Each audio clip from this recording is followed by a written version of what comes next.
microphones on and everything. Hey guys, welcome to Real Hair Revelations for this week. You may notice I am in a different location. I'll tell you all about it when I see some folks have started to join. I hope y'all are doing well. Thank you for being a part of the nation, and I can't wait to get started on this topic tonight because these are the things that you are probably staying away from when it comes to your hair, but that you desperately need and probably don't even realize it. Hey, good evening, Alicia. Hello, Susan. Hey, Anita. Do me a favor, you guys, and those of you who are early on, make sure that you are sharing this live. So share. Hey, Kiara. Hello, Danita. Hey, Donna. How's it going? Hello, Miss Monica Brown. Hello. Hey, Ashley. What's up, neighbor? Hey, Siobhan. How are you, beautiful? Hey, Yvette. Good evening, beautifuls. Good evening. Erica, how are you? Oh, you're so sweet. She said I'm so glamorous. I am so dressed down today. You don't even have any idea. But I can't wait to tell you guys where I am. Hello, Alette. Thank you for the compliment on my hair. Hey, Lillian. How are you, beautiful? We missed you on the Inner Circle call the other day. So while we're waiting for folks to get in, I am going to tell y'all a little bit and make sure that you're sharing. If you have not shared this live, press the share button and share this live so everybody gets up in here. All right. Hey, LaDon. Yes, LaDon, my Detroit sister. So this is if you were on the video or saw the video that I made in the Nation the other day. Hey, Rhonda, you'll know that I said that yesterday was my day 1 wash and go. So this is day 2. And it is holding up. I just put it in a ponytail and I went to bed.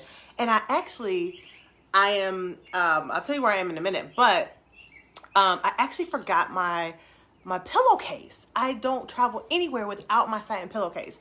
So I'm so disappointed that I forgot my satin pillowcase at home because I was trying to rush to get here. And I ended up having to back in the 90s, you ever saw those movies where the women, they have their hair done and they kind of hold their head up so their head doesn't get messed up by the pillow? That was me last night trying to prop my head up so my hair didn't touch the cotton pillowcase. But nevertheless, I'm pretty happy with what it is. I tried a brand new wash and go technique and I actually love it, and I am going to be teaching it in the Repair Your Hair Challenge. So if you have not joined the Repair Your Hair Challenge, you better make sure that you do, because I'm going to be teaching my brand new wash and go technique. And actually there's several ways that I do wash and goes. This is another one of them. And for those of you who have a lot of issues getting your wash and goes to wash and go, and if your wash and go is usually a wash and no, you're going to want to make sure that you are a part of the challenge, because those people who were in the challenge before will tell you that not only are we learning about all the things to make our hair grow and thrive and all those kinds of things, but we also do some styling as well. And so I actually teach the techniques, because remember, as I always tell you guys, products are only a small part of how your hair looks. The majority of your hair, how it turns out, has to do with you. It has to do with how well or not so well you've been caring for your hair in the last 3 to 6 months. That's 50% of how your hair looks. And the other 25%, other than products, is your technique. So if you've been you think you've been doing all the right things, you got all the right products, and you're actually caring for your hair like you should, but your wash and goes just don't come out right, it's probably your technique. And so that is a huge, important part that is taught in the Repair Your Hair Challenge. So if you have not joined the Repair Your Hair Challenge yet, we are about 67 to 70% full. And we're supposed to go to the 30th of June, but we may not make it if we fill up. So you want to make sure that you sign up at repairyourhairchallenge.com. That's repairyourhairchallenge.com. If you do, I'm sorry, I lost my train of thought. Oh, if you want to, Afterpay is available. We've been getting that question a lot. Yes, you can absolutely use Afterpay on the challenge, and I actually encourage you to use Afterpay. Those of you who don't know what Afterpay is simply a payment plan. There's no credit check, there's no interest, there's none of that, nothing like that. It's simply a payment plan. You break up your payment into 4 equal bi-weekly payments to make it easier for you. I understand right now times may be a little tough. You know, COVID has just happened. Some people got laid off. Some people are just going back to work, what have you. Afterpay is there for you. So if you would like to join the challenge and you've been kind of on the fence, like, oh, I don't know if I can afford it, or I don't know if I even want to. It may not even be a factor of affording it. It might just be simply like, I don't want to pay that right now. I want to make smaller payments. Afterpay is your friend, okay? And look, don't let anybody tell you that like there's something wrong with using Afterpay. Honey, I use Afterpay. I bought a, I kid you not, Mike is sitting right here and he will tell you this is the truth. I bought this piece of workout equipment. I have used that joint one time and I bought it like 3 months ago and I used Afterpay on it. So it doesn't matter who you are. If you want to use Afterpay, Afterpay is there for you. All right. I want to get into this topic. Oh, let me tell you where I am. Okay, so I'm at my friend's lake house. So I was feeling just really, really not stressed. Just like, you know, sometimes you just need to get away. I've been cooped up in the house for 3 months. And I was just like, I need to get out of this house. I'm tired of seeing all these walls, these same 4 walls in my house. I got to get away. I made a post on Facebook and I was like, does anyone know of a lake house or have a lake house that I can go to like next weekend? And so several people responded, like they like were tagging other people, but one person was like, she slid in my DMs and she was like, hey, you could borrow my lake house. And I was like, okay. And so here I am at her lake house. We've been here for about a week. And so yesterday I was actually at home because I had to drive. It's about an hour and a half away from my house. I had to drive back home to drop my nephew off because he had to go to work. But I came back last night, which is why I had to get back over here. And I'm at the lake house. So I think this wallpaper is just super cute. And I'm just loving the vibe. The lake is like right down the street. It's beautiful. We are actually leaving tomorrow. So that's where I am. That's why the scenery is different today. But I love y'all so much that I brought my ring light. And I made sure that we did Real Hair Revelations because the show must go on no matter where we are. Right? So, that is that. And then I'm gonna get into this topic, but I do have one more request for you. Please make sure that you share this live. If you haven't shared yet, share it now. If you already shared, share it again. Get everybody up in this room because we want all this information to be told. All right. I'm going to go back and address the Real Hair Revelation, the Repair Your Hair Challenge, a question that we keep getting. I'm going to address that at the end. And if I don't address it, somebody please remind me. But I do want to make sure that I address one of the most frequently asked questions about the challenge at the end, but I want to get into the topic tonight because this is a really juicy topic, okay? All right, you guys. So thank you for all the hearts. I appreciate y'all. Okay, here we go. This is the 4 most commonly misunderstood ingredients. Hey, Linda. The 4 most commonly misunderstood ingredients that you should be running toward, but you're probably staying away from. So normally you guys know that I'm usually telling you what to stay away from, which is sulfates, alcohols, or certain types of alcohols, parabens, phthalates, all sorts of stuff like that. That's what I'm telling you to stay away from. What I'm telling you today is the complete opposite. These are the things that you're probably already, the funny thing is like, what I'm usually telling you to stay away from is things that people are usually using. So they're usually using those ingredients and I'm like, no, those are bad. Get away, put those down. This time, I'm telling you what you actually need that you probably are staying away from because you've heard on some random blog or something that you should you should stay away from these things. And that is why Real Hair Revelations exists, because most of the time, a lot of that information be wrong. It be misinformation, miscommunication, whatever. So let's get into it.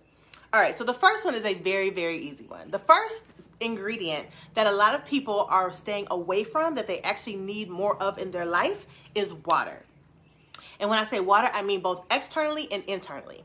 So when we think about our hair, a lot of times, and this is generally for my newbies, and by the way, I'm sorry I didn't say this, but if you are OG, let them know where you from. And if you're a newbie, say what's up so we can welcome you, okay?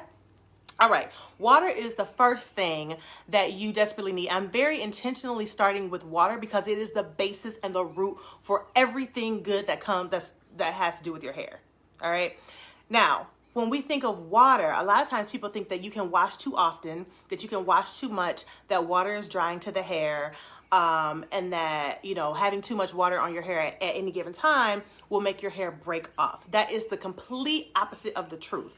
That is not true at all. There's this other kind of school of thought that I've seen running around on the internet where people will say, well, you can suffer from hydro fatigue, which means that you have too much water in your hair. Listen to me, okay? If you have naturally dry hair, which is probably most of you on the call, if not all of you, if you have naturally dry hair, water is everything for you. You desperately need water. Thank you, Danita. Yes, you desperately, desperately, desperately need water. Your hair is dry because it's not getting enough water. Think of this like this. Water equals moisture. Water equals moisture. We all know, or we should know, that our hair requires moisture if it's naturally dry, okay? So your hair needs water, needs moisture in order to thrive. It needs moisture in order to, hey, Kelly, it needs moisture in order to have a defined curl pattern. It needs moisture in order for your wash and goes to turn out like you want them to. It needs moisture for all these things. So lack of adequate moisture, aka water, is the main reason for the majority of hair dilemmas. Breakage, brittleness, some forms of shedding, all the stuff, the split ends, all those things that you hate. A lot of that is because your hair is not getting enough moisture, aka water. So a lot of times when we think of moisture, we think, oh, I need a moisturizer, which is true. You do need a moisturizer, but your moisturizer has to absolutely have water as the first ingredient. It cannot be second, it can't be fifth, seventh, ninth, third. It has to be number one, because when it comes to ingredients, what's at the top of the list is what is most prevalent in that particular formulation. What's at the bottom of the ingredient list is what is least prevalent. So a lot of times, this is kind of like a little bit of sidebar, a lot of times some brands will say, oh, you know, we're made with, I don't know, let's say it's like the pomegranate line or whatever, right? Because, you know, all these different brands, they have all these random scents and random, you know, they have like the coconut line and the pomegranate line and the walnut line and all this other stuff. And it'd be the same old stuff with a different, like one different ingredient. And a lot of times at the bottom of that ingredient list, it'll be that one different ingredient. And basically it's just in there so they can say that it has it in there. It's not in there to actually do anything that's actually helping or hurting or anything. It's not doing anything. It's just there for the sole purpose of them to say, oh, this is the pomegranate line because we included some pomegranate, like a drop of it, okay? So that's a little bit of a tangent, about to get me on my soapbox about all that kind of stuff. But anyway, when it comes back to water, water has to be number one on your list. Now, it's important for you to get water both externally and internally. What if they lied about the amount of water in it? So when it comes to the ingredient list, this is a great question. I'm gonna come back to that, Sabine. Give me a second. I'm gonna come back to that because that's actually a really, really, really great question when it comes to reading product labels. Okay, so externally, you need water in your moisturizer. So your moisturizer should have water as the very first ingredient. Again, if it's number 2, 6, 7, 9, 12, whatever, put it down because it is not moisturizing enough for your hair. If you really want to see your curls defined on a consistent basis, if you want your wash and goes to come out right regularly, if you want your twist outs to look really great, if you want all of that stuff, you've got to have an ingredient that has water as the first. You got to have a product that's water as the first ingredient. Now, that's not to say you can put that product on your hair one time and expect these amazing popping curls that you've never had before. You've got to do this consistently, okay? So every night you should be moisturizing your hair with your water-based moisturizer. Keep in mind that your moisturizer is not the same thing as your leave-in conditioner. Those are two totally different things. And I've done several Real Hair Revelations on that. We aren't going to get too deep into that tonight. But just know for tonight, your leave-in conditioner is not a sufficient moisturizer for your hair. That's not to say leave-in conditioners aren't good. They just have their place and most people use them incorrectly. What you need to know for tonight is that you should be looking for a product that says moisturizer on the label, all right? Has to have water as the first ingredient. Second thing, think about how great your hair looks when you come out of the shower or after you go swimming. A lot of times, you know, as Black people, we be like, oh, you know, I got Indian in my blood and my hair looks so great when it's wet. Okay, maybe you do, maybe you don't, I don't know. But most of the time, it'd be like so far down the line, it ain't making no difference. The reason your hair looks so great when it's wet is because water is the ultimate moisturizer. Your hair looks so amazing when it's wet and it curls up so great because it's super duper moisturized. That's why, okay? So what your goal is to make sure that you are adding additional moisture retaining ingredients into your hair so that that moisture level lasts beyond when your hair dries. Now, of course, here's why people think that water is drying, because water evaporates, because that's what water is supposed to do. So people think like, oh, if my hair is wet too often, it's going to dry up. The reason that your hair feels dry is because you didn't put anything else moisturizing into it. So water alone by itself is not going to be enough. But what I always tell people, the best time to moisturize your hair is when your hair is wet right out the shower. And actually, the wash and go that I did yesterday, that was proof positive because I did my wash and go a little bit different than I normally do. And the thing that I will teach in the Repair Your Hair Challenge, it actually made my curls more elongated. It was a lot less shrinkage. It was a lot of more definition on day one than I normally have, even though my wash and goes look good normally on day one, but it was like banging on this particular one. And it's because of the level of moisture I had in my hair. So again, water is great, but you've got to add additional things into it additional things with it in order for that level of moisture to be retained in your hair. If you have not shared this live already, do me a favor and share this live, because y'all know this is juicy and this is good. And we need all your friends to be out here looking like Black Girl Magic. Okay, so make sure you share the live. Don't be stingy. Share the live so that they can all get into the group. Okay?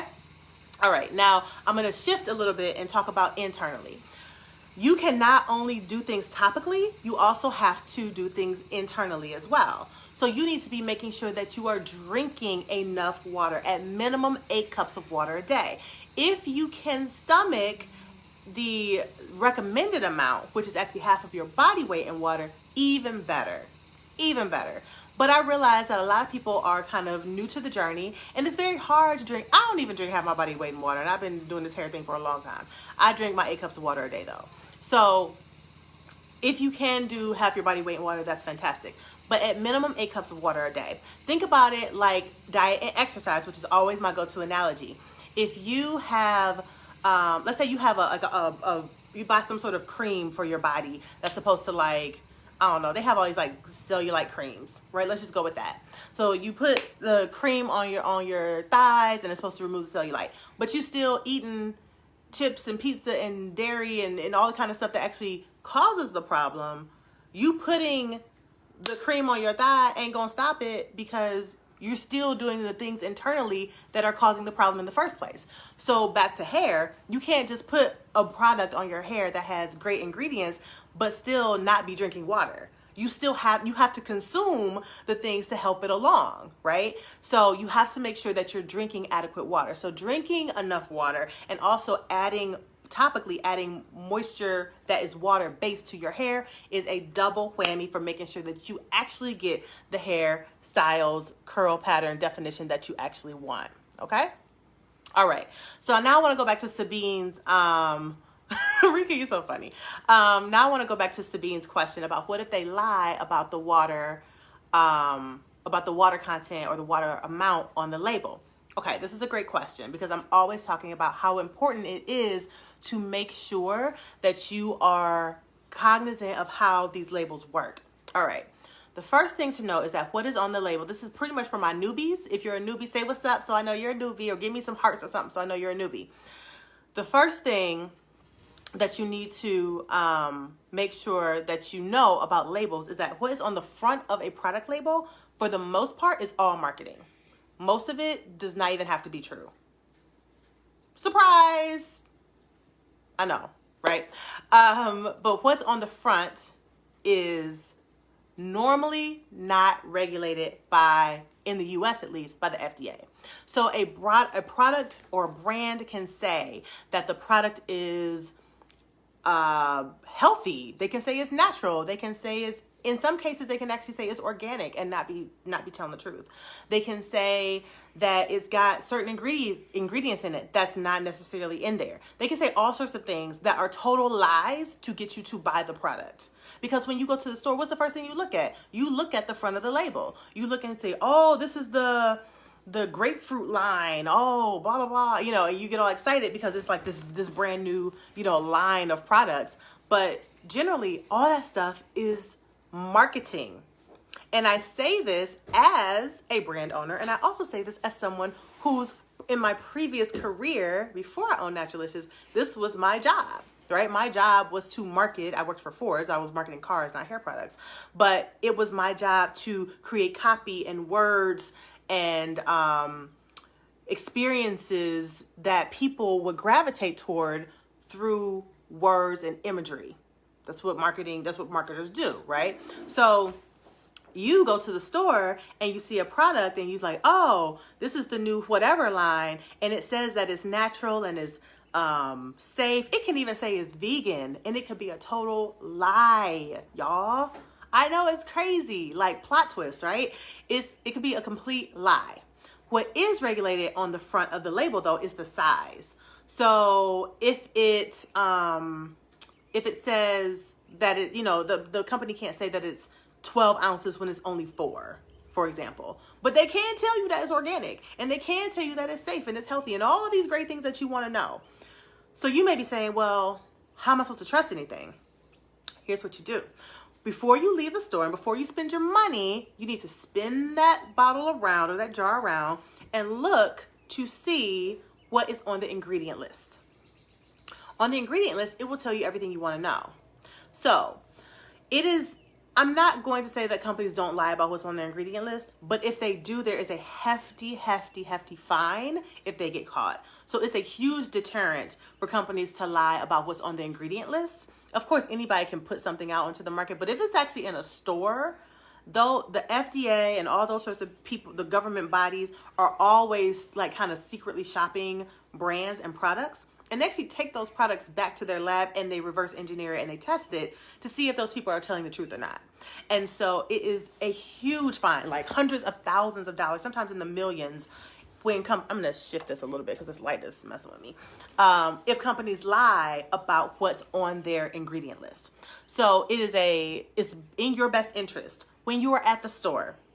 This is why a lot of y'all are frustrated and upset, right? Because you buy all these products and they sound great on the label and they make you all these promises, and then you get it home and you're like, this didn't work on my hair.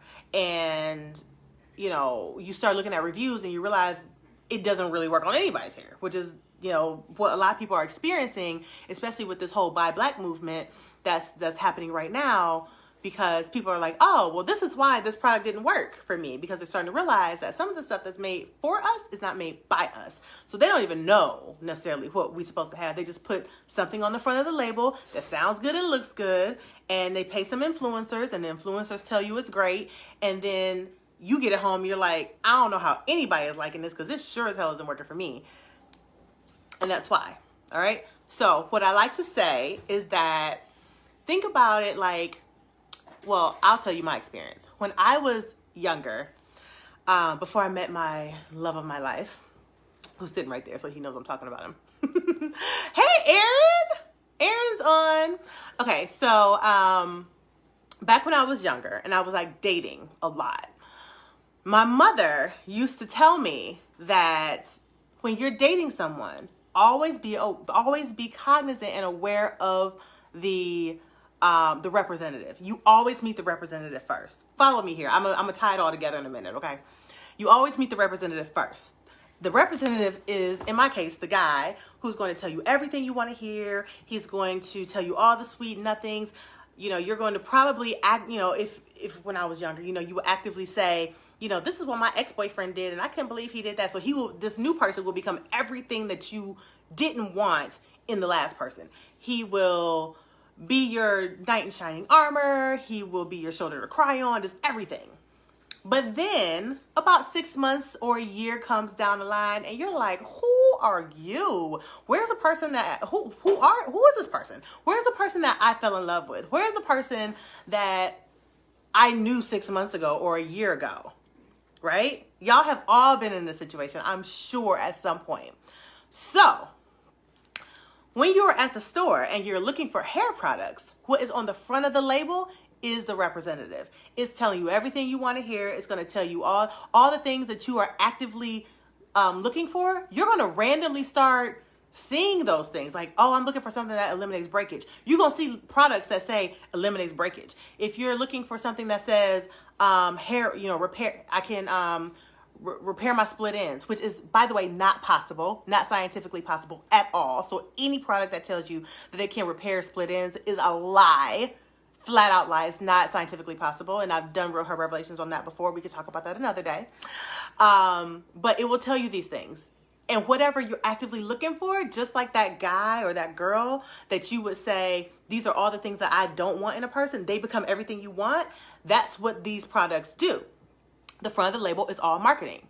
But the back of the label is that person that you meet a year, 6 months to a year down the line, where you're like, wait a minute, you told me all these things about you and that was not true. This is who you really are. So before you spend your money and your time on products that are not ever going to be made for your hair because they have bad ingredients, because they don't have water as the first ingredient in your moisturizer, because they have sulfates which dry out your hair and strip it, make sure you turn it around and look at the ingredient list on the back, because that will tell you what you're really going to be getting into. All right? I told y'all I was going to bring it all together. Okay. So that's the first thing. That's the first one. But I had that one we spent probably the most time on, because I really need to make sure y'all get this, because I say it all the time. Lack of adequate amounts of water, aka moisture, is the main thing that has people suffering. By the way, for those of you who don't know, my book on how to care for your hair and really get to thrive and grow will be out later this year. I don't have a release date yet. I'm thinking before Christmas, but it will be out this year. So some of the things that we're talking about, it'll be in book form, because I know I do these Real Hair Revelations a lot of times and people don't always remember, right? People don't always remember, and you're trying to remember and what to do at a certain point. And I decided that I'm going to write a book for y'all. So you have a reference guide at any point in your hair journey that you can go right to, and you can say, okay, what did Gwen say about parabens? What am I supposed to do with parabens? Okay, what did she say about moisture? What did she say about styling and split, or whatever it is, whatever the topic is, I'm covering all the main topics that are so crucial and vital to your hair in the book. So that will be out. So keep an eye on it. And probably in the next couple of weeks, I'll probably have like a link available where you guys can sign up to get on the list, so you can be the first to get the book when it's available. All right. Let's move on to part 2. Number 2, the second ingredient that you are running away from, that you need to be running toward, is butters. And when I say butters, I mean shea butter, cocoa butter, things like that.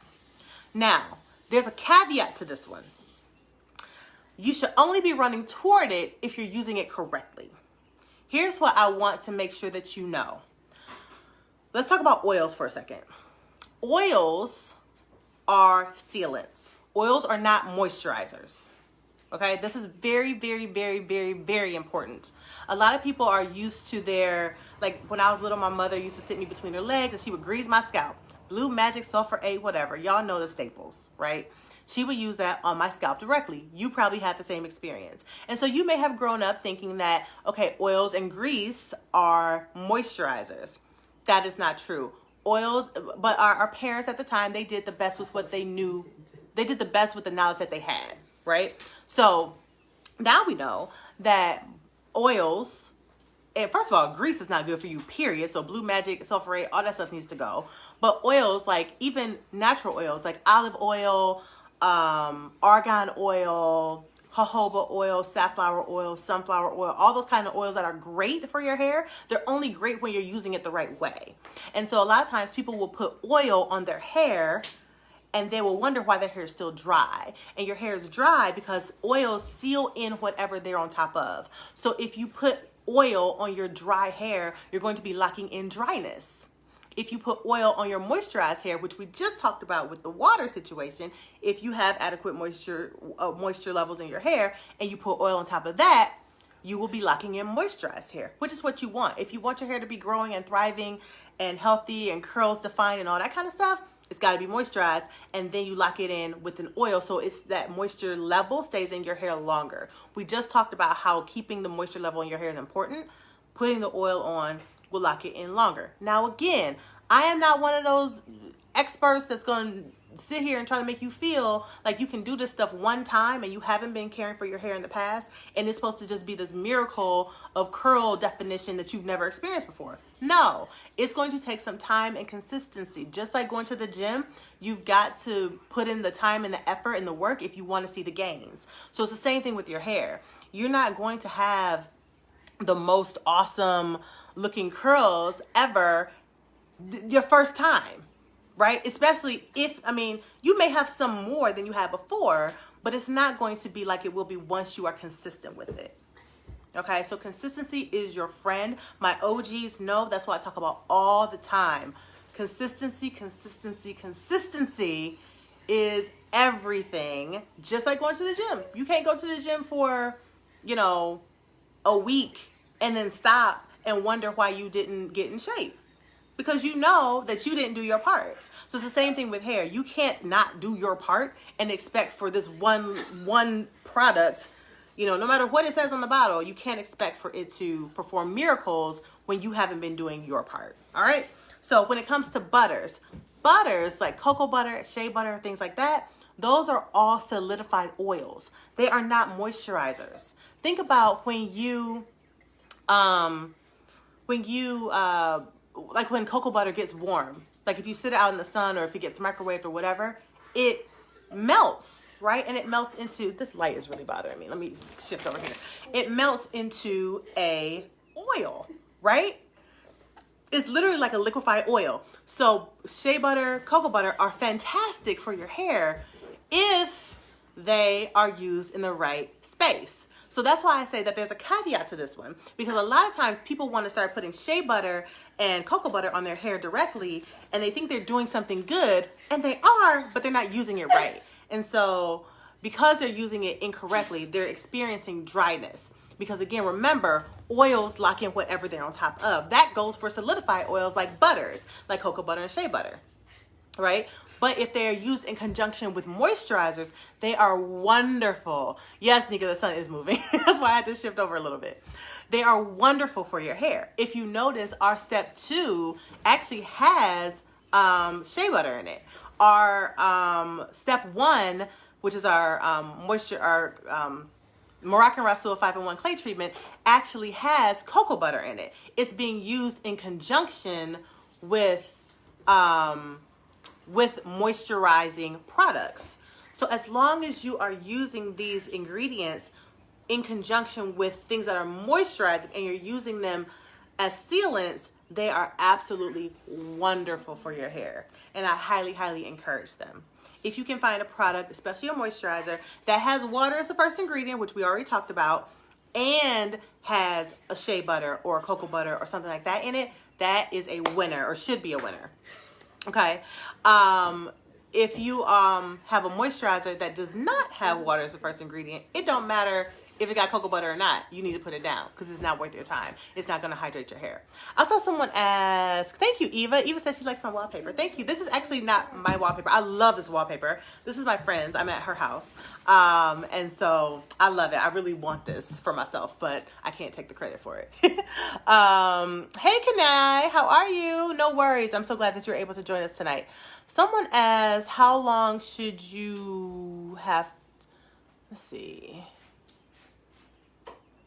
Erica, I think it was. Somebody asked, how long should you, how long do you have to be consistent before you start to see results? I think that was the question. And I'm sorry, I don't see the question anymore. Oh yes, Erica Lindsay said, how soon should you see definition after doing all the right things? It really depends, Erica. So that's a great question. So this is part of what we go through in the Repair Your Hair Challenge. So part of the,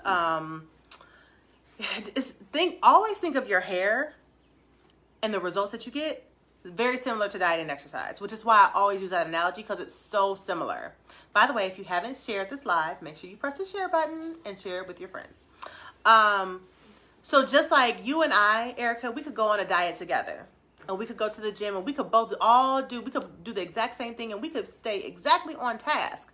But you may actually lose weight faster than me, right? And who knows why? It might be your genetics. It might be because maybe you ate a little bit better than I did on some days. Maybe your body had more water weight than mine. So I'm actually, so you're actually able to lose like weight on the scale quicker than maybe I did because I had less water weight. Like, for example, me and my friend, actually, this is a true story. My friend and I actually went on a diet together not that long ago.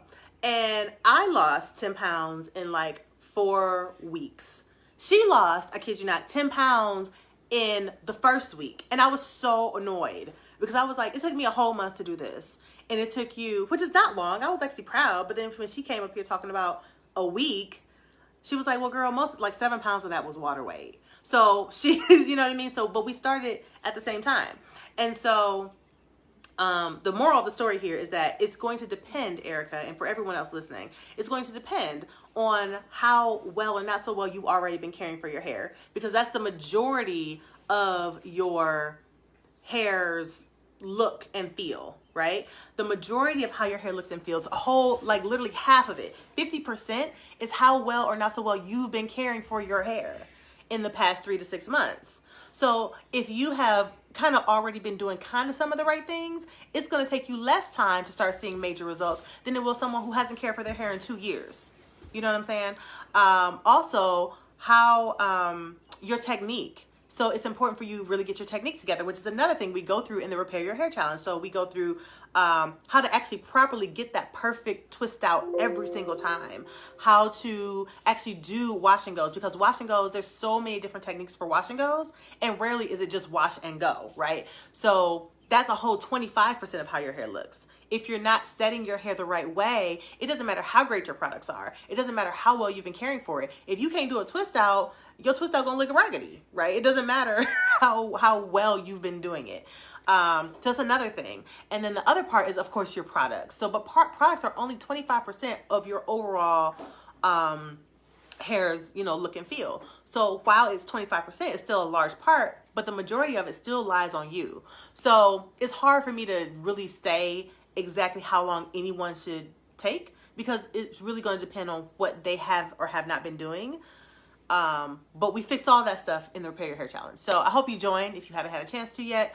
But we go from start to finish and literally everything you could ever want to know about your hair in those 15 days, which is why we see those amazing transformations, because most people, what they're doing is they are going on YouTube. And a lot of times people will say, well, why should I pay for this when I could just go on YouTube? Well, how's that working out? Because you've been going on YouTube for years, right? And you're still in the same boat, right? And so that's what I always say. The reason that the Repair Your Hair Challenge works so well, which is something I'm going to address at the end, the reason the Repair Your Hair Challenge works so well is because all the variables, we control all the variables, right? So we control all the products that you get, that you're using. We control the information that you're getting, because most times when people are like on YouTube, they are pulling from different sources, and you can't really trust YouTube that well anymore, because we all know a lot of people getting paid. So the product don't have to work. It don't have to be made for black hair. It don't have to be made by black people. Nothing. They getting paid to say, oh, this is my holy grail leave-in conditioner. But then next week they got a new holy grail. It's like, how many holy grails you gonna have? You can only have one, but you got like 5. So no shade to the influencers, because I support the hustle. But when it comes to the consumers, it's really hard to know what's accurate and what's not. And so because most people are like, okay, I don't know what's true and what's not true. This person says sulfates are bad. This person says sulfates are good. This person says that, parabens are okay. This person says that phthalates are all right. I'm not really sure what to do. This person says to do a twist out like this. It's just so much information, and you're trying to piece it all together and put it together for yourself, which is why people are still so confused and so frustrated after years and years and years of dealing with their hair. Conversely, if you look at the Repair Your Hair Challenge, we have people going from like 0 to 100 in 15 days. People who have been like struggling for like 20 years, all of a sudden in 15 days they have it together because all the variables are controlled and you're getting all the right information and you're actually getting the person going through it with you step by step. So that's why it works so well.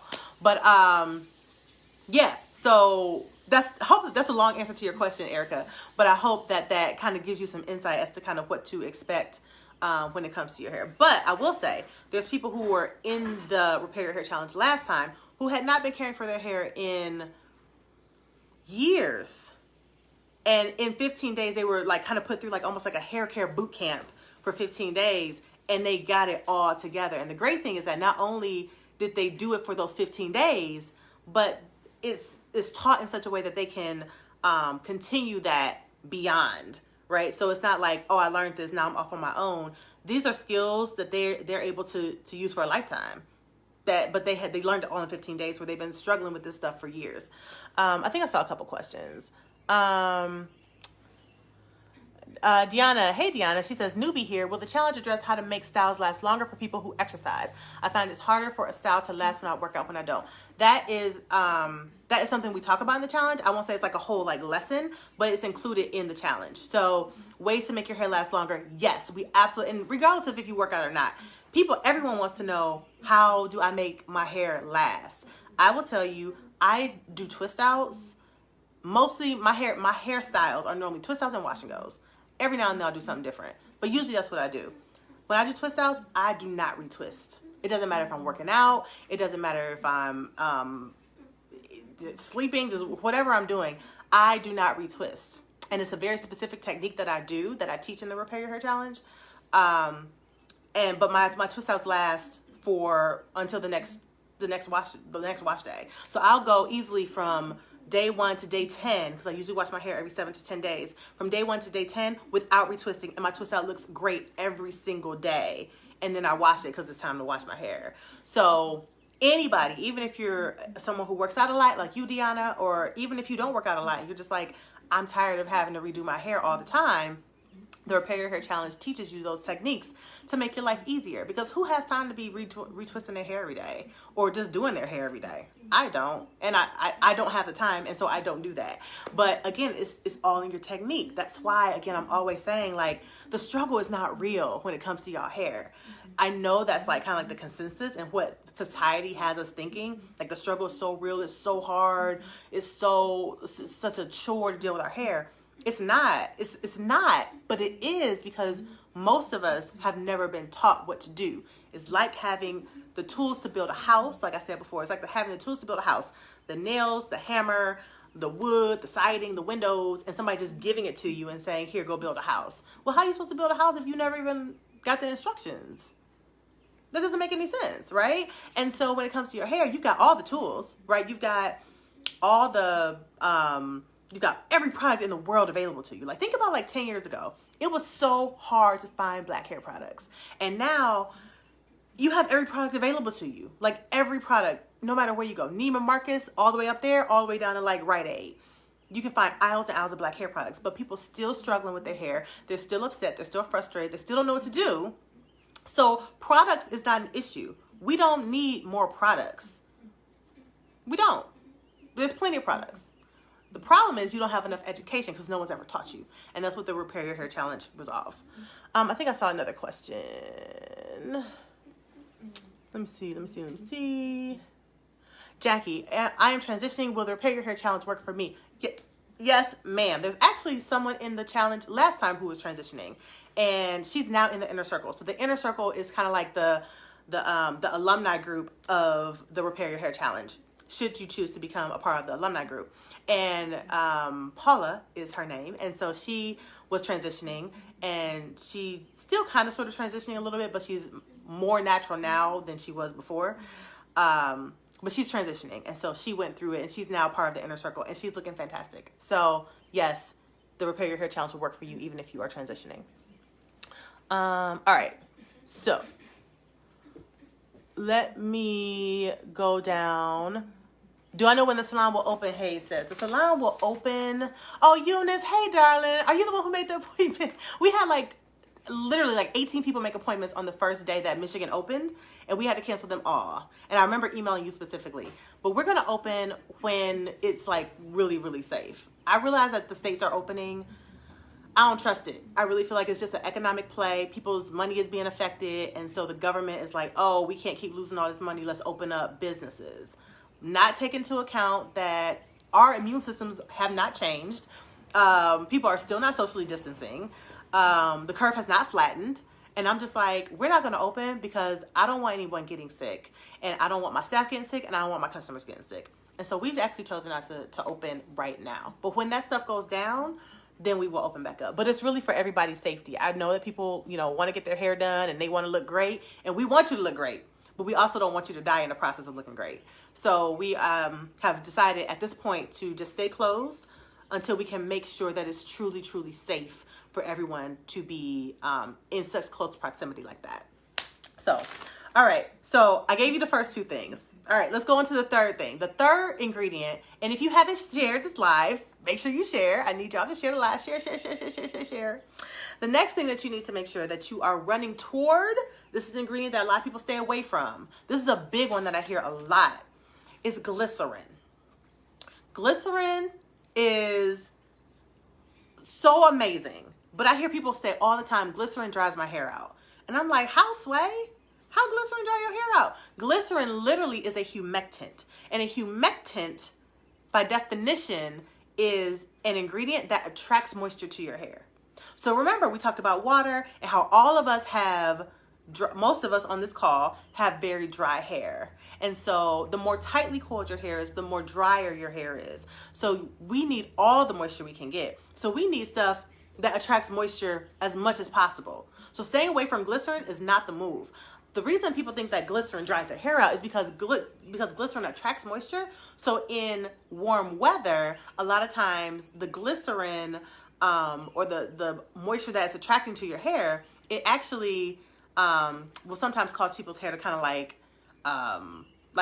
let's say you do a twist out and you go outside and the humidity hits it and it kind of swells up. And that's what they're talking about. That's not drying your hair at all. That's actually an indication of moisture. Now, I realize we may not like that, and I'm gonna tell you what to do in a minute to kind of help to reduce that a bit. But the humidity in the air, basically the glycerin is attracting the humidity in the air to your hair. And that's why your hair is swelling up. So think about when you have a, like if you get your hair flat ironed, or if you know someone who got their hair pressed or flat ironed or what have you.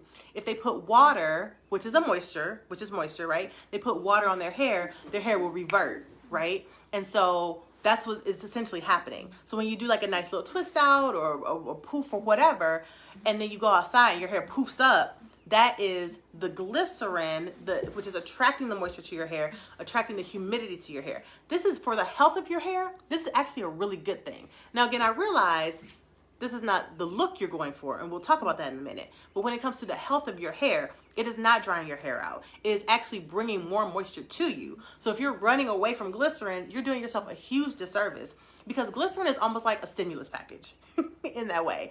It's like you're putting the product on your hair that has glycerin in it, and it's actually working in conjunction with other entities that are environmentally based, like the humidity in your air, and you're actually getting that to your hair as well. And you didn't even do any work for it. It's just coming to your hair. So it's like stimulating your hair. So it's like a stimulus package for your hair. So this is really, really, really great. Yes, Judy, I understand. The humidity makes your hair swell. By the time you get to work, it looks totally different. I get it. And I get it. I'm gonna address a way for you to kind of like manage that. But glycerin is not something you should be staying away from. Actually, any product or any product that has humectants in it. And again, humectants are ingredients that attract moisture to your hair. These are ingredients that you want to see, because in the summertime, if you live in a humid environment, you are lucky to have humidity as your friend. Humidity is simply evaporated rainwater, right? It's just the moisture in the air, and it's evaporated. So the humidity is actually helping to keep your hair hydrated when you forget to do it. Because I know some of y'all ain't moisturizing every day like you're supposed to be. And so in the summertime, if you live in an environment that it gets humid, like Judy says in New York City, or like me in Michigan, if it gets humid, right? Now, if you're in like Arizona or something, you don't have this option because it's dry. But if you're in a humid environment, the humidity from the air is actually helping your hair out. One thing I always tell people is that in the wintertime, when we don't have any humidity in the air, something you can do to really, really, really help your hair retain its moisture level, which is going to help you reduce breakage, reduce shedding, reduce split ends, reduce all those things you don't like, right? One of the things you can do is actually get a humidifier and put it in your room. And if you get a humidifier and put it in your room in the wintertime, it will help to create humidity in the air. It'll help to warm up your room, one, which is great because it's cold in the wintertime. But two, it'll help to create humidity in the air, which will then help your hair stay hydrated. So if you feel like no matter what you do, your hair is not retaining its moisture, one, it might be because you're not giving it enough moisture. But then two, if you have humidity in the air, this is your friend. So again, glycerin and ingredients like it, which are humectants, they attract that to your hair. So you're getting the enormous benefit of the humidity, which is just simply evaporated water, aka moisture. You're getting that into your hair along with the glycerin. So glycerin actually makes your hair softer. It does not dry your hair out. So this is a big, huge misconception. Now, again, I realize that when you go outside, you look like you got a whole different style because the glycerin has swollen your hair up and caused it to turn into a puff. So one thing that you can do to eliminate this is to put your hair actually in a ponytail when you are outside. Follow me here, okay? So what's happening is actually that your roots are swelling and you want to eliminate the swelling of the roots. The way to do this, I don't have my ponytail holders here with me, but like for me, I would just take my hair and I would put it up into a puff like this, okay? I'll put it up like this, and that is actually going to stretch my roots, right? So see, this part is stretched, but I still want the curls at the end. And so I would stretch my roots, and then when I get to my when I'm outside and I get to my destination, I actually would take the ponytail holder off. My roots will have been stretched. The humidity will not have caused it to swell up because it's been stretched and it's been kind of contained inside this ponytail. And then I would let my hair down when I get to my destination. So that's what I do when I'm somewhere and I'm worried about my hair puffing, turn into a puffball. It works. It's a super easy fix and it works really, really, really, really great. So just simply putting your hair into a ponytail, it helps your roots to stretch, keeps them from swelling up, but it keeps your curls at the ends because that's what you want. And then again, you get to your destination and you take the ponytail holder off once you're inside. Super easy fix, right? Super, super, super, super easy. So this prevents you from not using products that have glycerin because you're scared that it's going to puff up. And it also keeps your hair looking really, really great. And your roots will be stretched. And you'll have, by the time, depending on how long your commute is, your hair may be actually a little bit, you may have more hang time. It actually may be like more full because you have done that. If your hair is really short, Judy, you can do multiple ponytails. So, or multiple like little puffs. So that may look a little interesting from a style perspective, but something you could do, especially if like you're in a car or something, or Judy, you're in New York, so maybe you take the subway, I'm not sure. You can put like a cute little scarf on or put your hair in like several little ponytails. And then same thing, Alice, you can put your hair in several little ponytails. So if your hair is short, and I think Nika, if she's still on, she did the same thing when we kind of did something related to this. She would take her hair in like small sections, and she would create multiple ponytails on her head. Now, if you're going out on the train, yeah. So Judy, you're going out on the train. Yeah, you can't be walking around looking like that. So what you can do is take one of those scarves and just tie it up really cute, like with a little knot at the front. And no one will ever know that you have those little, ponytails. And then you get to your destination and you take it down to the bathroom. So that's another thing you can do. Yeah, we can't have you out here looking crazy on the subway, Judy. We can't have you because we don't need you to show up on World Star or TMZ, okay? So you can do, again, the little ponytails all over and put a scarf on. No one will be the wiser. No one will ever know, except for you, if you choose to tell somebody. But put the scarf on, tie it up. You can even buy the ones now that are pre-tied. So it's like even easier. You don't have to spend the time trying to, you know, tie it up. Just put the scarf on and be done.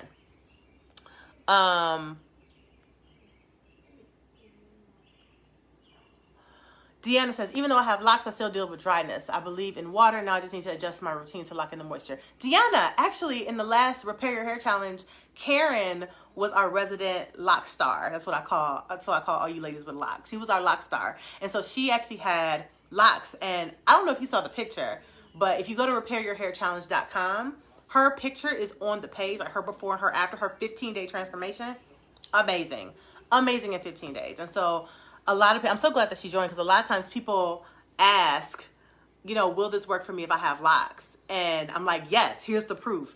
And so Karen's on the page. So check that out when you get a chance. Go to repairyourhairchallenge.com and you'll see a lot of the before and afters. Karen's one of them. So make sure you click on that. All right, so the last ingredient that you guys are running away from, or last type of ingredient that you guys are running away from that you need to be running toward, is alcohols. I know you're like, wait a minute. Alcohols? Gwen? What are you talking about? Okay. Here's the thing. Not all alcohols. Just certain types of alcohols. And I'm going to tell you what they are in a minute. But some alcohols are actually really, really good for you. Let me tell you the ones that are bad, first of all. The ones that are bad are the ones that are made in the lab. They're designed to make the product dry faster, which ultimately, for those of us with dry hair, it causes our hair to dry out. So we want to stay away from those. These include things like SD alcohol, denatured alcohol, SD40 is another example, things like this. So these are all isopropyl alcohol, which is literally dollar store rubbing alcohol that you can buy for 99 cents at the dollar store. They put this stuff into hair products and it causes your hair to dry out. Cantu is one of them that puts it in there. I'm just going to say it. Okay. So those types of alcohols are bad for you. However, there are some really good alcohols. Let me tell you about the good ones. And the reason people are running away from these is because they see alcohol in it and they're like, oh, I know alcohol is bad. Alcohol dries your hair out. I'm going to stay away. And they're right to a certain extent. But when they see alcohol on these ones, they're doing themselves a huge disservice. Huge disservice. These types of alcohols are cetyl alcohol, cetearyl alcohol, and stearyl alcohol. There are others, but those are the most common three that are really good. And I'm going to tell you why they're good. They're good because they are derived from fruits. Most of the time, they're derived from coconuts. So think about wine, for example. If you leave grapes out for a certain amount of time, what happens with the grapes? They ferment, they form an alcohol, and we drink the alcohol and we have a good time, right? And if you're in the inner circle, you're going to do a cocktail party next Tuesday with alcohol. It's going to be amazing, right? Now, but we know this about alcohol. We don't assume that type of alcohol is going to like dry our hair out or dry our skin out or anything like that, right? Okay. Let's talk about these three alcohols I just talked about. Cetyl alcohol, cetearyl alcohol, stearyl alcohol. Those are generally derived from coconuts. So it's the same kind of example. So let's say you leave coconuts out for a period of time. They will do the same thing like all fruits. They will start to ferment. And then once they ferment, they form these alcohols. So these are actually alcohols that are naturally occurring in coconuts. And what happens is that that alcohol is then taken from the coconut and is put into beauty products, like a lot of hair care products, especially a lot of natural hair care products. They are found in those products, and they're actually also humectants. And we talked about attracting moisture to your hair. But not only are they humectants, these actually do a double service for you because they are also moisturizing. So when you see a product that has cetearyl alcohol, stearyl alcohol, or cetyl alcohol, and you're like, oh my goodness, I should probably like not use it because it's got alcohol. You don't want to, that's not the move for these particular types of alcohols. These actually attract moisture to your hair, which those of us who have dry hair, which is probably everybody on here, we need as much moisture as possible. So it's going to attract more moisture to the hair, which is what we desperately need. If you're someone who's complaining that your hair doesn't retain moisture, that your hair is always dry, that it won't grow, all these kinds of things, these are the kinds of things that you want in your hair. in your hair care products.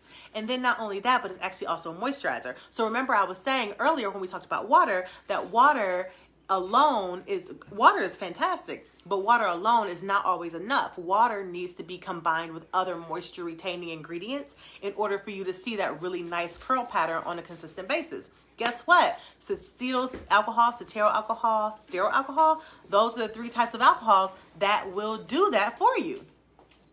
So these are moisture retaining ingredients that help your hair to retain its moisture longer. So these are fantastic. So a lot of people are running away from these because they see the word alcohol. This is why it's so important to be ingredient savvy, because a lot of times all ingredient names are not created. They're not all created equal, right? The FDA and government agencies, they all use these things called INCI names. It's INCI. So the INCI name of certain ingredients may look like, oh, I should stay away from this because this is bad, because I know that anything that has this in it is probably not good. But the way that INCI names work, it could be something fantastic, but it sounds like it's something bad. So it's just really, really, really great to make sure that you are ingredient savvy. One thing I always tell people, if you are like confused, because I don't expect any of you all to go and become a cosmetic chemist. That's not what you're here to do. You're just here to try and get a good twist out. I get it. But what you may want to do is that you can go to a website that I love. It is called Skin Deep. It is by the Environmental Working Group. So it's ewg.org/skindeep. ewg.org/skindeep. And you can put in any ingredient under the sun, honey. You can put it in there and it will tell you if that ingredient is good, bad, or indifferent. And so all the stuff we talked about today, you may forget everything I said. But if you go to ewg.org/skindeep, you will be able to see anything you want to know. So if you're at the store and you're like, I can't remember which ingredient it was that Gwen said was right, which ingredient Gwen said to use, it was a good alcohol. And you're at the store and you're looking at your ingredient and you're like, oh, cetyl alcohol, I don't remember if that's good or not. You can literally type that in to ewg.org/skindeep and it will tell you if it's good, bad, or indifferent. It even gives you a rating. So it will go as granular or as high level as you want it to be. They'll tell you, I think from 1 to like 2, the ingredient is really, really good. You should use it. I think from 3, I could be wrong, but you'll see it on the website. From 3 to 6, I think, it's okay as long as it's used in limited quantities. A lot of times you'll see things like preservatives, because preservatives are obviously not naturally created, but they're required if you don't want your product to spoil. Like, so you want to see a preservative in your hair product, because if it's not, it's going to have mold and mildew in it. And so that's not good. So in limited quantities,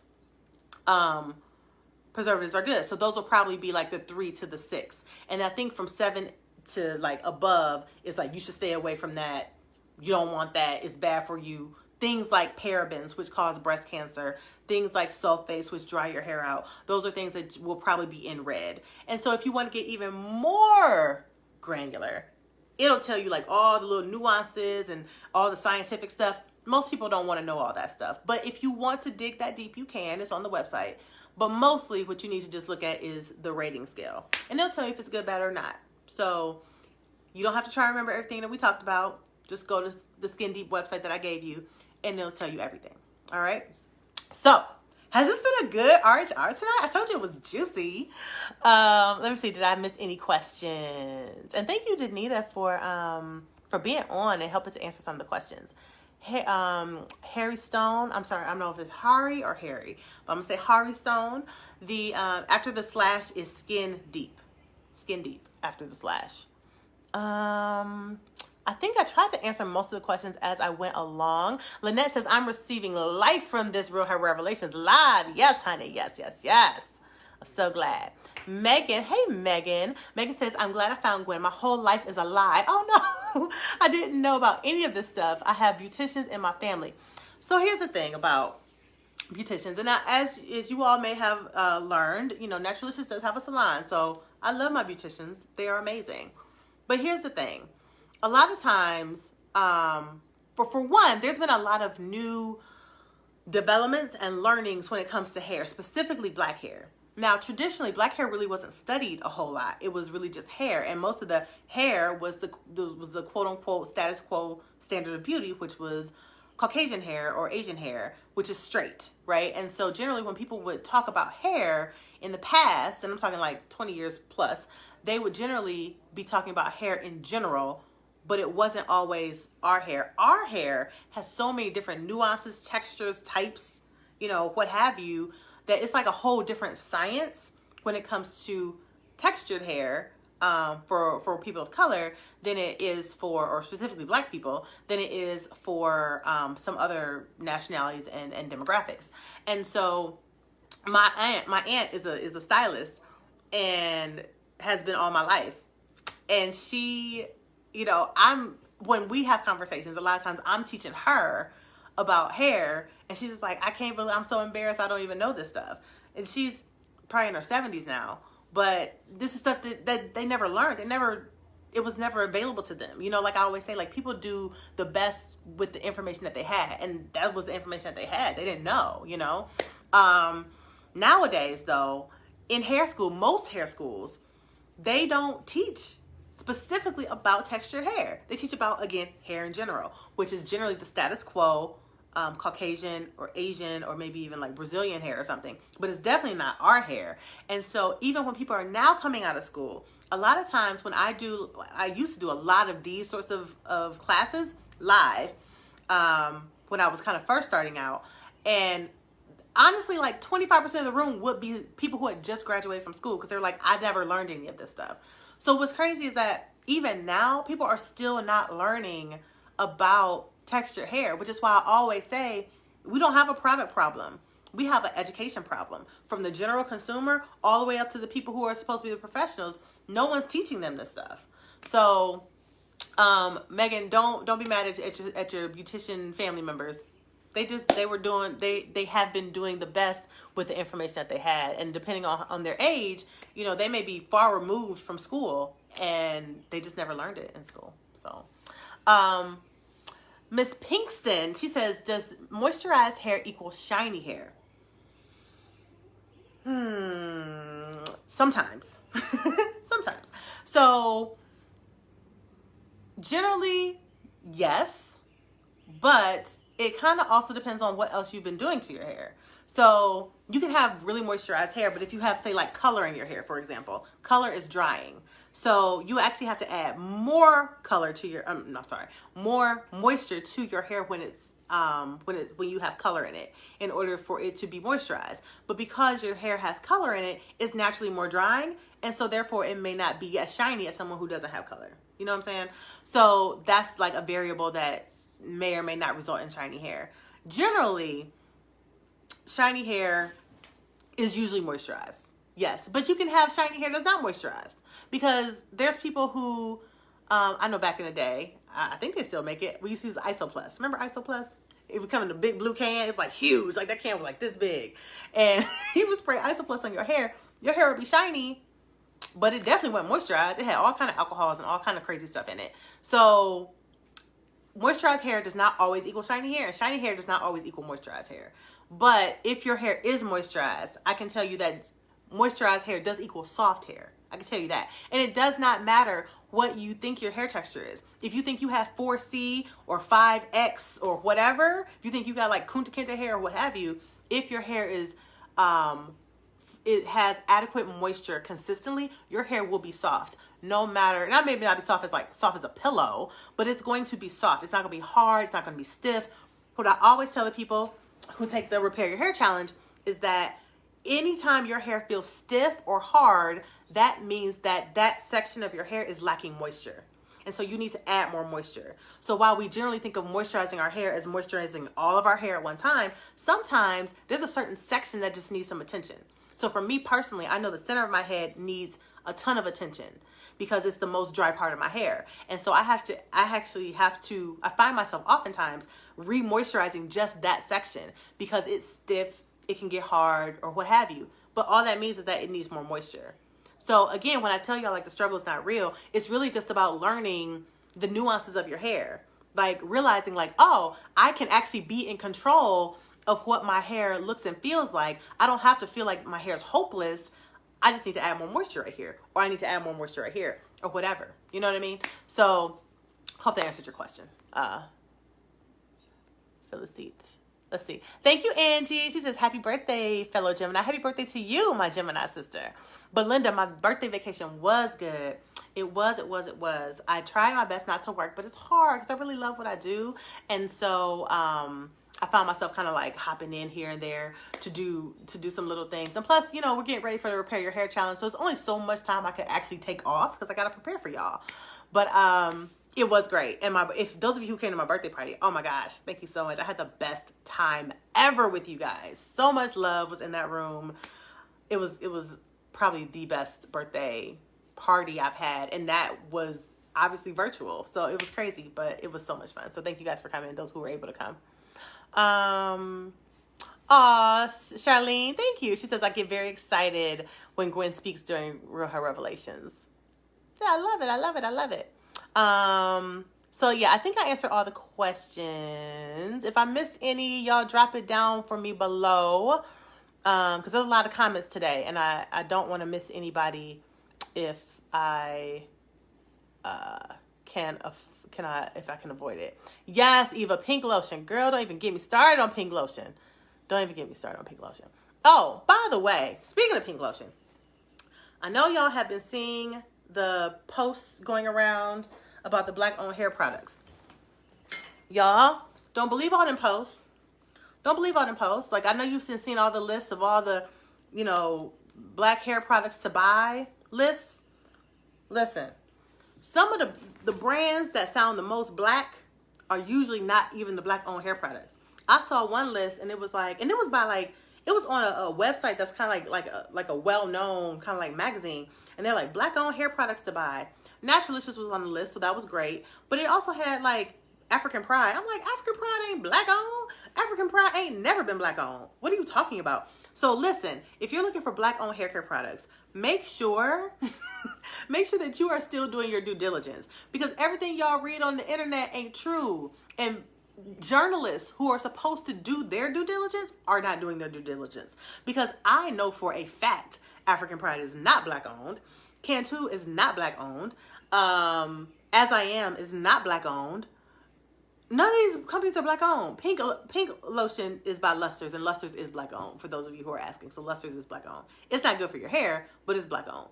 Because it has mineral oil in it, and mineral oil is a moisture blocker, and that's one of the things I always tell you guys to stay away from. So anyway, yeah, make sure you're still doing your due diligence, even when you see these lists, because I've seen a lot of these lists, and they are totally wrong. And I'm like, this isn't even like a secret. Like, people, like, it's very well known that some of these brands are not, like Dr. Miracles. They had Dr. Miracles. I'm like, Dr. Miracles ain't black-owned. It's a white man that owns Dr. Miracles. Now his wife is black, but she doesn't own it, and they're not even married anymore. But like, what? Anyway, I'm just flabbergasted at how little research some of these companies are doing. And even, you know, as much as I love Tracy Ellis Ross, it's not black-owned. It's actually owned by a company called Beach House. Tracy is, she probably has a small part of the company, but the main owner is two white guys. You can go to beachhousegroup.com, and you will see Pattern Beauty listed on there as their brand, and it's a picture of the two white dudes. So the thing I'm saying is, like, people are adding folks to these lists, and it's like not a secret that they're not black-owned. Like, all you got to do is go to the website and see who owns it. Why aren't these publications doing their research? The website is beachhousegroup.com. Beachhousegroup.com. Yeah, so she's like, her name and her likeness is licensed. And like I said, she probably does own a small part of the company. She probably does. But the vast majority of who owns it, like, you know, probably at least 70% of it is owned by Beach House Group, which is two white dudes. Yeah, neither is Taraji's line. And I'm not hating on them. You know, like I said, I'm all for the hustle. But I'm just saying, if they're going to be put on lists for black-owned companies, like, I need these people to do their research and make sure that you're putting truly black-owned products on the list. because otherwise you're doing a disservice. Like, if everybody's actively trying to buy black, but you're promoting things like African pride, what? No, TPH is not black owned either. TPH, Taraji P. Henson's line, is a similar situation as Tracy Ellis Ross. So her name and her likeness are, and obviously she is being licensed and obviously paid to promote. And like I said, she may own a very small portion of the company, but they're both owned by Beach House Group, which is Beach House Group is a company that is known for celebrity driven brands. So like Kylie Jenner's line is through Beach House Group. Like Kylie's lip kit is through Beach House Group. Millie Bobby Brown is through Beach House Group. She has like a bag line or something. But all these are all like brands that have celebrities as the faces, and they position them like, this is my line, but it's not really their line. It's owned by Beach House Group, and their name is licensed. And again, I'm not hating on them. I'm just saying it's not black owned. That's all I'm saying. Ming Choice is not black owned anymore. It used to be. It's not black owned anymore. It was actually purchased by a company called Mav Brands, M-A-V, Mav Brands, back in like March. And so as a brand owner, I get it. I so get it. You know, there was someone on my timeline talking about brands and how black beauty brands oftentimes, you know, once they get to a certain point, they sell to, you know, other companies that are not black owned. And she was saying, you know, you say this is your passion, but how is it really your passion if you are willing to sell it? And so I oftentimes think, you know, as someone who is both a consumer and an entrepreneur, right? Like, I get both sides. I don't see it as selling out, but I do, like, I understand both sides. I understand why we as Black people, we are very connected to brands owned by us, because we've always, you know, traditionally we've had so much taken from us, you know, and so we a lot of times feel like, well, this was ours, we created it for us, it's for us, by us, and then you like sold it to somebody else. So I get that thinking, but I also get, as an entrepreneur, I get the thought of like, you know what, here's the thing that a lot of people don't know when it comes to owning a company. So I'm just gonna give y'all a little bit of an inside, you know, look into it. As a company owner, and what I told the young lady, I was like, you have to kind of, the do is Black owned.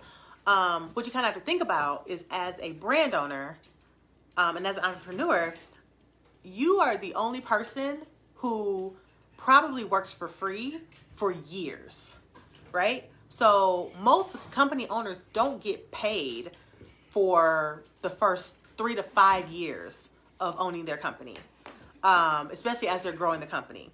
So everyone else in the company is getting paid. They're working for free. They work the longest hours. They have the most thankless job, and they don't get paid for it. They oftentimes sacrifice their families. They sacrifice their time with their kids because they're growing a company. Like, your company literally becomes your child. I always joke and say that Caden is my boy, my son, and Naturalicious is my daughter, because they require just as much attention, just as much time, just as much energy.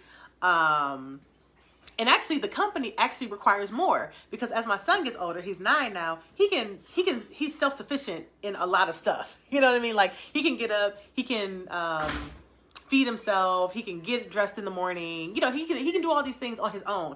Naturalicious ain't moving if Gwen doesn't pay attention to it. If I pull away from Naturalicious for like a little while because I'm like, oh, I need a break, it's not going to move. It's not going to do anything on its own without me. And so, like I said, I see both sides. You know, as I was telling this person, I was like, you know, I tried my best. I think one of my talents and gifts is that I usually have the ability to see both sides of the coin. Like, I understand why people were so mad at Carol's daughter when she sold, because really with Carol's daughter, it was really the first major Black owned brand for our hair that we knew of in this modern day age. Like, we knew about like Lusters and stuff back then, but like within the past 20 years, Carol's daughter was like the main one. And not only was it like the one, it was like the one that had like a lot of love behind it. Like, Jay-Z invested in it, and I think Will Smith and what's her name? Will Smith and Jada, they invested in it, and Mary J. Blige was the face of it. And so it was like the first Black-owned brand that we saw that was actually able to like cross over, but not necessarily cross over and sell out, but cross over to a point where it's like it was accepted by like the entertainment industry. It was accepted by like everybody. It was like they had, you know, the deal with Macy's, and they had their own stores. And I think when we saw Carol's Daughter, we saw success in a Black woman, and that made us feel proud of ourselves as a whole, because we had supported this brand and we helped get it to where it was, right? So I think that's why when she sold, everybody was so upset about it, because they felt like a piece of their culture was dying. And I get it. I really, really do. But I also get Lisa Price's struggle, because it's like, you know, when Lisa Price, the owner of Carol's Daughter, sold to L'Oreal, I have no idea how much she sold the company for. But when she sold, it was like, you know, it was very well known that Carol's Daughter had gone through some bankruptcy issues with their stores. It was very well known that, you know, they were making quite a bit of money, but they weren't very profitable, which is a whole nother thing, right? So like, you know, you can have millions of dollars in revenue, but if your expenses are greater than the money you're bringing in, you're not profitable, which is a whole nother issue, right? And that's a lot of stress on an owner, because you're responsible for people's livelihoods, your employees. So, you know what I mean? It's a lot of stress it can be, if you let it get out of hand, it can be a lot of stress being a company owner. And so when people sell, a lot of times they're looking at, you know, this is an investment in, you know, creating this company was an investment of my time and my energy. And it's almost like, think about it like retirement. That's how I kind of look at it when people sell. Now, I will tell you, I don't have any plans of selling Naturalicious, so I'll just say that. But I understand why people do, because just like when you guys retire after working all these years, you know, you're retired. It's kind of like retirement for a brand owner. It's like, I've worked my fingers to the bone. Entrepreneurs are honestly the most stressed group of people. They don't get much sleep because they're always thinking. Like, we always have to be thinking about, you know, what's next? Who's on our tail? You know, like, because you always have competitors that are like trying to basically take your business away from you. So it's like, you always got to worry about that. You always have to worry about, you know, there are times when you have to make really, really tough decisions. Like, okay, do I, and I had to do this like some years ago. I've talked about this very publicly. There are times where I remember having to choose between, this hasn't been the case in a long time, but having to choose between paying my car note and buying raw materials to make our products. And this is like years ago. So like, you know, 2014, that kind of stuff. You know, like like most people would be like, pay your car note, girl. But I actually made the decision to buy the raw materials for the products, to sell the products. You know what I mean? So these are hard decisions that you have to make as a business owner sometimes. Sometimes you are having an issue with payroll, you know, and your people are not going to work for free. So then as a business owner, you know, I'm assuming this probably happened with Lisa Price. She may have had to take out loans just to cover her payroll. Payroll can easily be $150,000 a month in payroll, just paying people. You know what I mean? So it's like, it's a lot, you guys. And so when I see people get so upset about people selling, I'm just like, y'all don't even understand how much work it is on that person. And so that's why I don't see it as selling out. I see it as they put in their effort, they put in their time. They did this for 10 years. They may have only been paying themselves for the past 5 years. So imagine if you owned a company for, like in Lisa Price's case, for Carol's Daughter, if you owned your company for 25 years, and for 5 of those years, you actually got a paycheck. But for 20 years, you worked tirelessly. You slept maybe 4 hours a day, every day. You sacrificed your quality time with your husband, and you sacrificed quality time with your kids, and you missed out on all sorts of things with your friends. You know what I'm saying? Like, all that's what happens in entrepreneur life, because you're responsible for so many things. You're responsible for people's livelihoods. You're responsible for their kids. You're responsible for your customers who count on you. You know, you're responsible for all these things. It's a lot on your mind. So if you let it get out of hand, it can definitely get out of hand, which is why I actually made the decision this summer that I was like, you know what, I am not going to allow, I'm not going to let my company run me. I am going to, and I'm still going to do all the things I would normally do. I'm not going to back off, but I'm being more intentional about the time I have with my family. Like, I'm very much more cognizant, like, okay, my son is 9 now. I got 9 more years before he's 18 and out the house. I got to make this time count. So there's times where I probably would have been like, you know what, Kaden, let me finish this over here and then I'll get with you. Now it's like, let me make him the priority and then I'll get back to, you know, whatever with the company. You know what I mean? So it's like, you have to make these really hard decisions. So I get it. I get why people sell their companies. But I also, like I said, I also get why we feel so connected to some of these brands. Yes, Shea Moisture had the same issue. Someone who asked earlier, Shea Moisture is no longer Black owned. They are owned by Unilever. Same people who make Dove soap and things like that. But the thing with Shea Moisture, here's another thing that people don't always think about. When you sell your company, you are all usually selling it for more money than you actually make, right? So the rumor is that Shea Moisture sold for like a little less than $1 billion. Shea Moisture was not necessarily making $1 billion a year. So you sell, generally when you sell a company, and this is again some little behind the scenes stuff for people who don't have to think about it.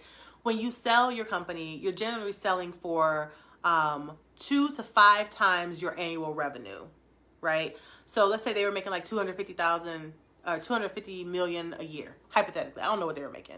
And he sold for a little less than $1 billion. This is amazing, right? Like an amazing feat, because most Black owned companies never have that opportunity. So for me, again, looking at it from the other side, like that is a huge feat. But here's the other thing that we don't always think about as a culture, because we're so used to people taking things from us that we create and them stealing, right? So again, I get that thought. But when he sold Shea Moisture, he actually created $100 million fund for Unilever, the company that bought it, to fund Black female-owned businesses. He could not do that if he was still the owner of Shea Moisture, right? So when we sell our companies, I think a lot of times we have to shift our thinking, because we're not, like, he created a whole opportunity for Black women-owned businesses that would have never had that opportunity had he not had the funding to do it. So he sold his Shea Moisture company. He bought Essence, which was traditionally a Black-owned brand, but Time Magazine had bought it, so it became white-owned. Though they were still targeting Black women, so they were profiting off of Black women. So he bought all of Essence, which means he bought Essence Magazine. He bought the Essence Music Festival, which again was white-owned, but profiting off of Black women. So he bought that and turned it back into a Black-owned business that is now Black-owned. So it's Black-owned for Black people, by Black people, right? And then he had the company who bought his company, who gave him however much he got, and took $100 million of that and created opportunities for hundreds of Black female-owned businesses. So what I'm saying is that sometimes when you sell, if you are doing a good thing, because some people just sell and they be like, I'm out. But in his case, he sold his company and he like created this thing for the community that the community could never have, because traditionally Black owned businesses, specifically Black female owned businesses, are the most underfunded businesses, where other companies, they can easily get funding right out the gate. You know, we have companies that don't even have businesses. It's just an idea. And they'll go to an investor, white guys, think about it like Zuckerberg with Facebook, goes to an investor and says, here's my idea, and they'll write them a check. But Black owned businesses have a way harder time. People don't want to invest in Black owned businesses for some reason. And so he created an opportunity that was lacking. You know what I'm saying? So yeah, but here's the thing, Judy, this information is public. Like, this has been shared like several times, but it's not shared as much. You know what I mean? And so that's the unfortunate part of it, because it is out there. But a lot of times, you know, either that sort of stuff isn't being shared, and so people don't know. And so they just think like, oh, well, if you sell your company, you're a sellout. But it's like, look at all these great things that this man was able to do because he sold his company, which he would not have been able to do on his own, because as the owner, he may not have even been getting a check. Who knows? Because a lot of times the owners don't pay themselves. You know what I'm saying? So just a little bit of a background for y'all, you know, because I love y'all. I like to give y'all the ins and the outs. We've been on here for a while, but I'm going to tell y'all one more thing before I go. This has been so great. Thank you guys for hanging out with me today.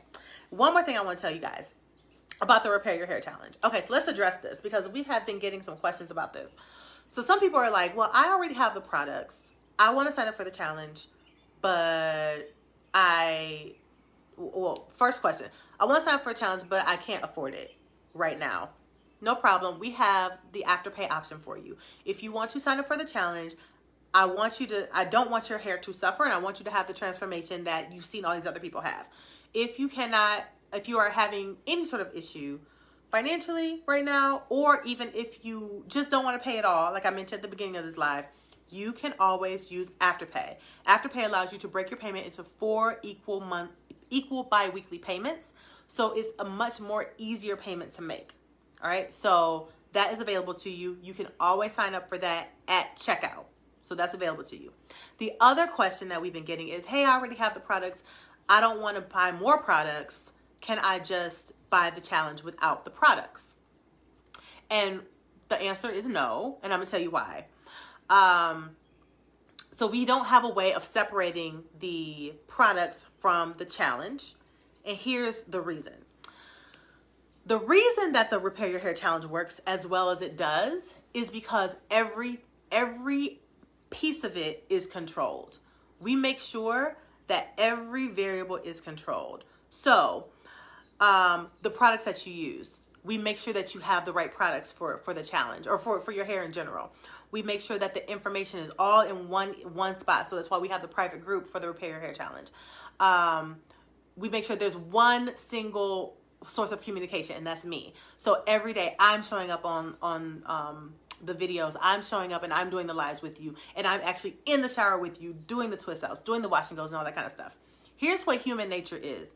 Human nature will, if we somehow figure, I don't know how we would, but if we somehow figured out how to separate the products from the challenge, from the information, it would be another YouTube, which is not what people pay for, right? So what you're paying for when you sign up for the Repair Your Hair Challenge is you're paying for that transformation. You're paying for those pictures that you saw of the last challenge. You're paying for, you know, Teresa, who went from split ends and just kind of like not defined at all, to like that amazing looking twist out that she had where she was smiling in the picture. That's what you are signing up for. You're not signing up just for a challenge. You're signing up for the transformation, right? That's what you want. And so the reason that it works is because in a 15 days finite period of time, everything is controlled. Human nature is to always take the least expensive route, which makes sense. I would do the same thing. But here's what happens. If we somehow figure out a way to separate the products, people are going to use whatever they already have at home, even if it's not Naturalicious, right? They're going to use, if they got Suave, whatever, they're just going to pay for the information, which is what you're doing when you go to YouTube. When you go to YouTube and you see all these people and they're doing all these different things to your hair, you use whatever you have in your bathroom. You're not necessarily going out and buying that product. You're not necessarily using that product. So you're using whatever you have at home, and then you're trying it and you're still frustrated, you're still upset, it's still not working out for you.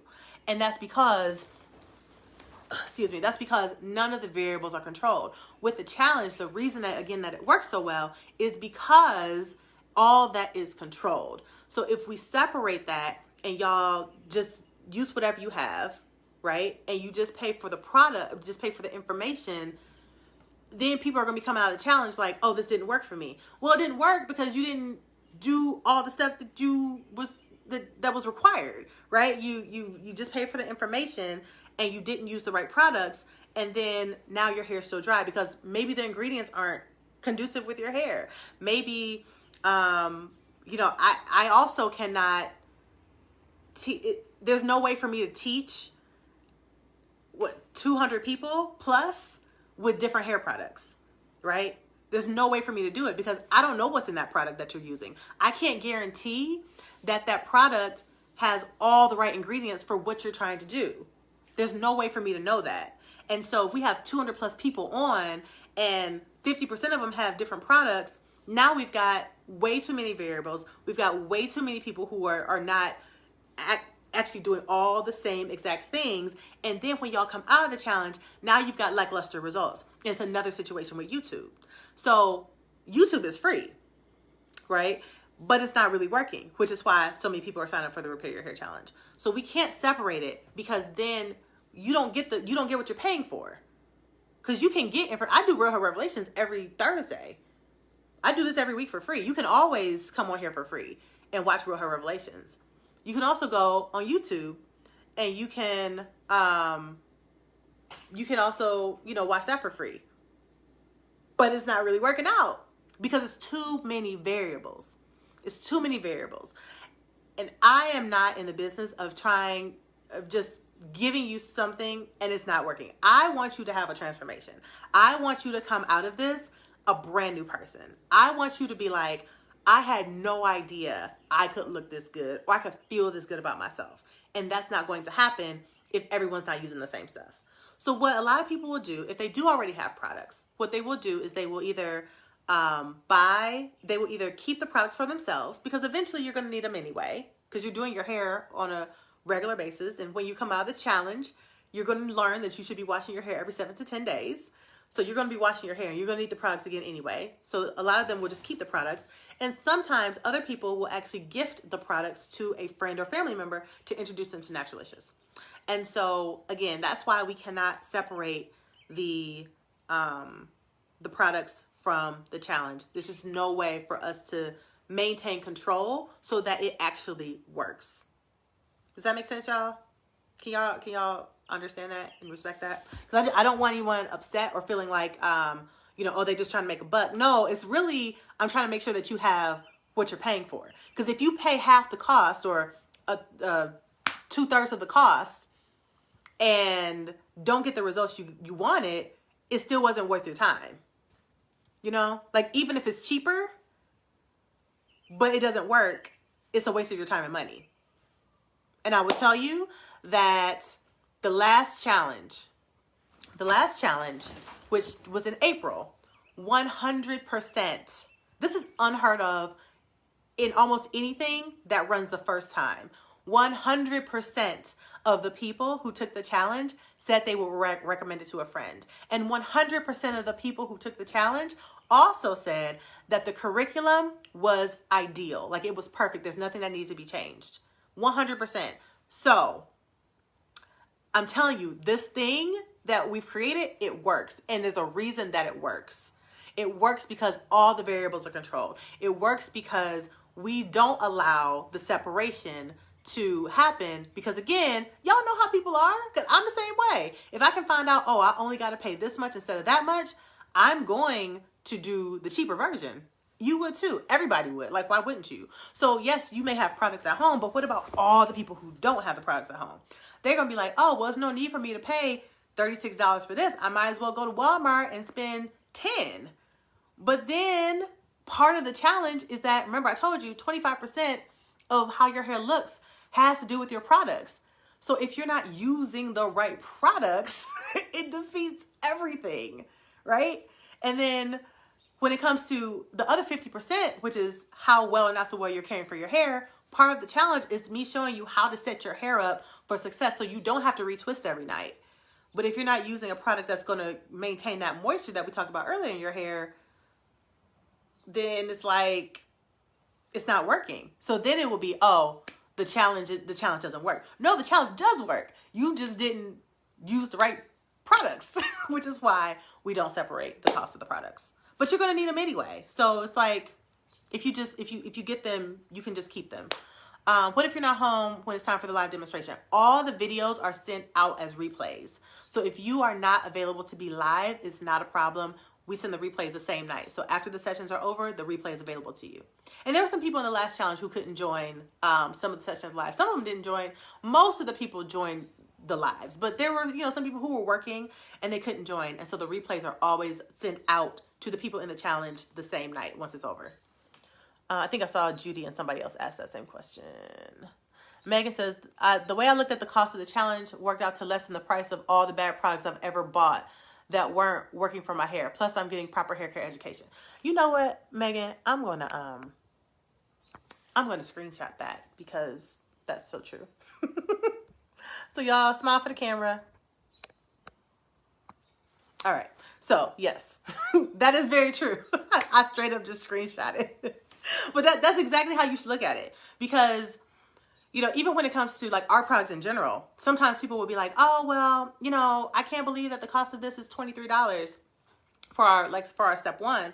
And I'm always telling them, I'm like, well, you know, even if we looked at it from purely a price standpoint, let's not even talk about the quality of what you're getting with us versus other companies. If you look at just the price, step one replaces 5 products you normally have to buy. So let's say a cheap product is, let's say, $10. So if our one product is $23 and you spent $10 for all the things it replaces, which you're all going to need, which is a shampoo, a conditioner, a deep conditioner, a detangler, and a leave-in conditioner, that's 5 products at $10 a pop, that's $50. So our product is still cheaper, right? Just purely from a price standpoint. And it's better quality and it's less expensive.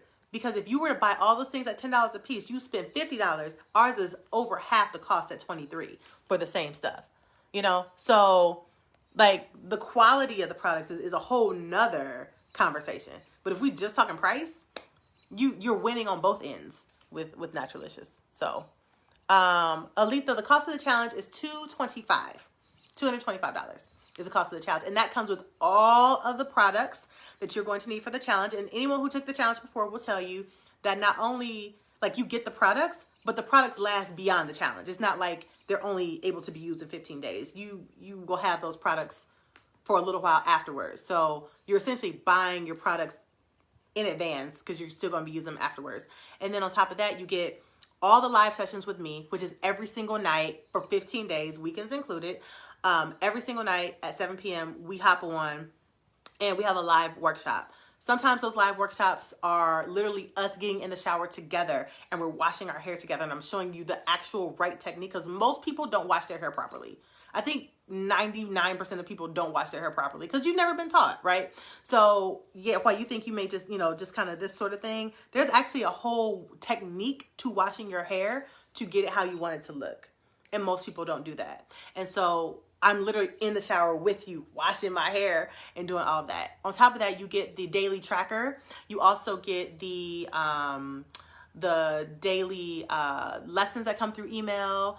I bring in my personal transformation coach twice. She comes on and just gets your whole entire life together.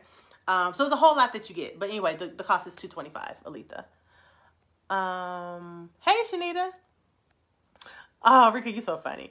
How long will you have access to the videos? Judy says, you have access to the videos. Excuse me, you have access to the videos for life. So all the people who were in the first challenge, they have access to all they still have access to all their videos. So you have access to them for forever, basically. So great question. Michelle says, y'all had me so pumped up for this challenge. Come on, July 15th. Yay! You know, from the first challenge, even though everyone said that they would recommend it to a friend and that they just thought the curriculum was like very, very well thought out, and all of that. One thing that I did learn from the first challenge was that we didn't build enough time in to make sure that everybody got their products on time. Because USPS has been like super slow ever since COVID happened. And so this time we like built plenty of time in to make sure that you get your products. So the first challenge, I think they only had like a week in between. This time we've got like almost 3 weeks between the start and when it starts. The start of the sales and when the challenge actually starts. So that way we can ensure everybody has the product. We don't have to be worried about the post office being slow or nothing like that. So we took all the learnings that we had the first time along with all the successes to make the second one even better. So, all right, y'all, I don't even know what time it is, but I'm pretty sure it's like after 9. So, yes, Nika says, know your time zone. And yes, all my times are Eastern time. So if you are, we do it every night at 7 o'clock p.m. Eastern time. But again, if you're not available at 7 p.m. Eastern time, it's okay. You can still get all the replays. It's not a problem. You will not miss anything. You will obviously not be live with us, but you'll still get all the content. So you won't be missing anything. Deanna, can I join the challenge and still access the information for use at a later time? Absolutely, Deanna. The replays are all available to you. All the emails that come to you, those will obviously be in your email, so you'll get those, and those will stay in your email. But all the live videos, you'll be able to access that whenever you want to. And even all like you get the How to Grow Your Hair Faster ebook, that's available to you forever. The videos, like I said, those are always available to you. The tracker is always available to you. So all the stuff, like it's almost like lifetime access, basically, is how you can think about it. You get lifetime access. And then once you finish the challenge, and if you decide to become part of the inner circle, then you get even more perks that y'all will learn about if you're not already in the circle. So but yes, if you're in the inner circle, you actually get to participate in the challenge again for free. So that's another perk, because if you didn't join the inner circle, then you don't get it for free. So perks of being in the club. All right, you guys. I am going to go because it's probably, I don't know, I'm sure it's after 9, probably even after 10. But I'm gonna go. Those of you who came on late, I'm at my friend's beach house, or lake house, which is why I have this cute little background today. And I'm gonna go. I don't even know where my son and Mike went. We were watching a movie before I started Real Hair Revelations, but they know how I am. They know I get up here, I get to talking to y'all because y'all my friends. And they went outside somewhere. I don't even know where they went. So I'm gonna go find my family. Y'all have a great evening, and I hope to see you in the challenge. I love you all.